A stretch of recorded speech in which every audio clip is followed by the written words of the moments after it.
O fogo é uma luz que queima. Em muitas culturas, o fogo simboliza o renascimento, a transformação. Ele nos aquece no frio e ilumina na escuridão. Também cozinha o pinhão, a mandioca, transforma o milho em pipoca.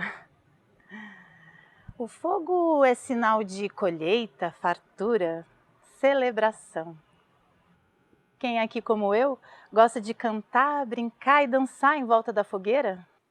Você sabia que há muito tempo atrás, mas há muito tempo mesmo, nasceu um menino? E que o seu nascimento foi anunciado por uma fogueira? Você já ouviu essa história? Vamos ouvir?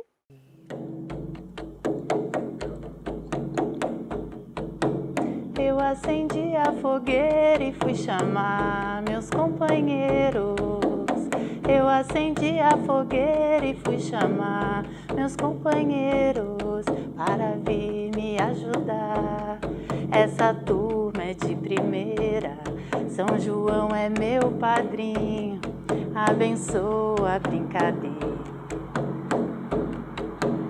Eu acendi a fogueira e fui chamar meus companheiros.